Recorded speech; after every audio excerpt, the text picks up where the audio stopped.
Hello everyone, I hope आप सब ठीक होंगे। आज हम अपना नेक्स्ट टॉपिक कवर करेंगे। अभी हमारा मेमोरी यूनिट चल रहा है तो हम उसको पूरा कंप्लीट करके फिर नेक्स्ट यूनिट स्टार्ट करेंगे। बट मेमोरी का आज हम क्या कवर करेंगे, बायोलॉजिकल बेसिस। ठीक है, आज हम बायोलॉजिकल बेसिस ऑफ मेमोरी पढ़ेंगे और ये आपका बड़ा इंपॉर्टेंट टॉपिक है। यूजीसी नेट के अकॉर्डिंग भी और गेट के अकॉर्डिंग भी आपको पूरी चीज़ें पता होनी चाहिए। गेट के लिए मैंने आपको स्पेशली पहले बोला है कि जो भी यूनिट पढ़ते हो उसके सारे कंप्लीट टॉपिक करके जाना, क्योंकि उधर एमसीक्यू नहीं, उधर एमएसक्यू आते हैं, जहाँ आपको पूरा एक टॉपिक का नॉलेज होना बड़ा ज़रूरी है। तभी आपका कोई क्वेश्चन ठीक होगा, नहीं तो 2 नंबर वाले आपके सारे क्वेश्चन गलत हो जाएंगे। ठीक है, चलो अब हम टॉपिक स्टार्ट करते हैं।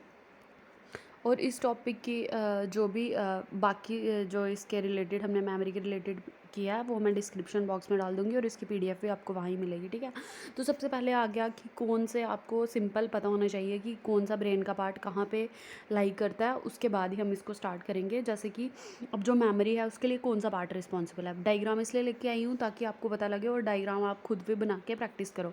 सबसे पहले आ गया हिप्पोकैम्पस, ये आपका मेमोरी के लिए रिस्पॉन्सिबल है। आज हम इसके बारे में ही ज़्यादा पढ़ेंगे। ठीक है, और जो आपका एमिगडला है ये आपका इमोशंस के लिए, सेरिबेलम आपका मूवमेंट के लिए, प्रीफ्रंटल कॉर्टेक्स आपका सारा कॉग्निटिव जो आपकी हायर लेवल थिंकिंग वगैरह उसके लिए रिस्पॉन्सिबल है। ठीक है, अब आ गया मेन पार्ट, जो हमारी फॉर्मेशन होती है एपिसोडिक मेमोरी की, वो कहाँ होती है, लिम्बिक सिस्टम में। लिम्बिक सिस्टम भी मैं आपको बताती हूँ क्या होता है।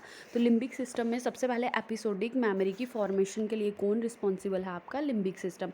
लिम्बिक सिस्टम में आपके जो पार्ट्स आ जाते हैं वो आ गया आप जैसे आपका थैलेमस, हिप्पोथैलेमस, एमिगडला, उसके बाद हिप्पोकैम्पस। ये 4 इंपॉर्टेंट पार्ट्स हैं लिम्बिक सिस्टम के और इनका हमें साइज़ भी पता होना चाहिए।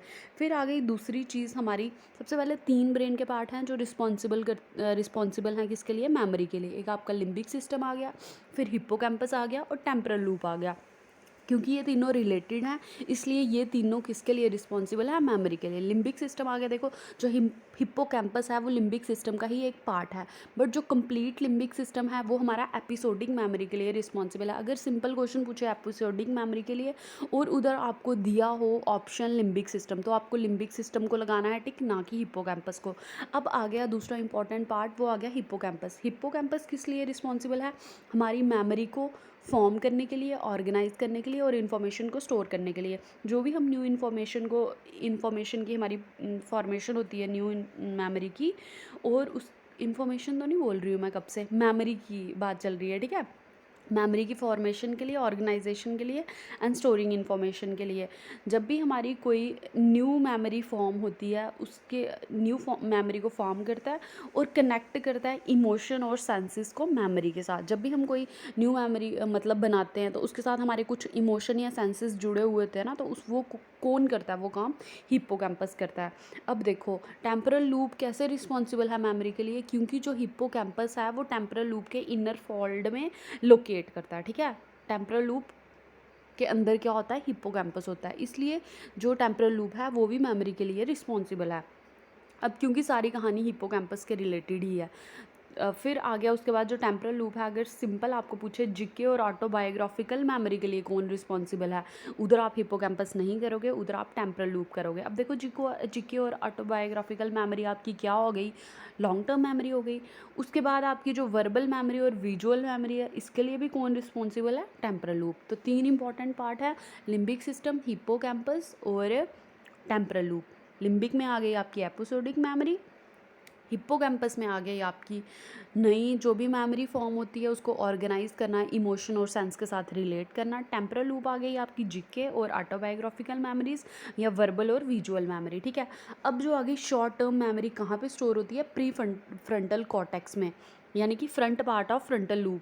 प्री फ्रंटल कॉर्टेक्स क्या, मैंने पहले आपको बताया ना, ये रहा आपका प्री फ्रंटल कॉर्टेक्स। ये क्या है, आपकी शॉर्ट टर्म मेमोरी के लिए ये रिस्पॉन्सिबल है। ठीक है, फिर आगे उसके बाद अब हमें जो पता होने चाहिए ब्रेन के इंपॉर्टेंट पार्ट्स, पूरी वीडियो एंड तक देखना क्योंकि ये पार्ट्स बड़े इंपॉर्टेंट है। साइकोलॉजी के हिसाब से यही कुछ जो ब्रेन के पार्ट्स हैं जिनके बारे में हमें पढ़ना है। हमें पूरा ब्रेन नहीं पढ़ना होता है, हमें यही चीज़ें पढ़ के जानी होती है, बट इनका हमें एक एक फंक्शन पता होना चाहिए जो हमारी साइकोलॉजी के साथ रिलेट करता है, न्यूरो के साथ रिलेट करता है, आपकी मेमोरी के साथ, लर्निंग के साथ, इमोशंस के साथ, ठीक है, थिंकिंग के साथ। ये ब्रेन के पार्ट आपको पता होने चाहिए, क्वेश्चन इसी में से आता है।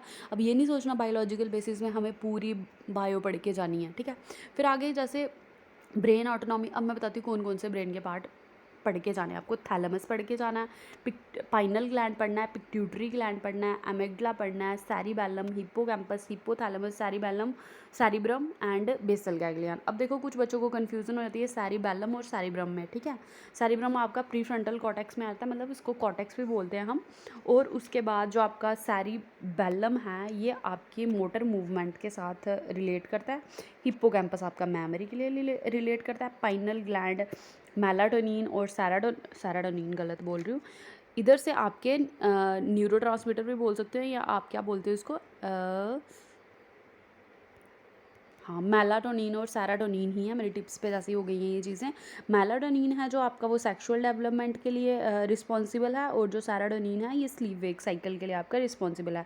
तो इसके लिए रिस्पॉन्सिबल कौन है, सबसे पहले आपका पाइनल ग्लैंड, फिर आगे आपका पिट्यूटरी ग्लैंड। पिट्यूटरी ग्लैंड क्या आपका मास्टर ग्लैंड बोलते हैं हम इसको, ये बहुत सारे हार्मोन्स को रिलीज़ करता है, ठीक है, इसका अलग से पढ़ेंगे। फिर आगे आपका एमिगडला, ये आपके इमोशंस के लिए रिस्पॉन्सिबल है। सेरिबेलम आपका किसके लिए रिस्पॉन्सिबल है, इसके लिए रिस्पॉन्सिबल है हायर लेवल की थिंकिंग के लिए।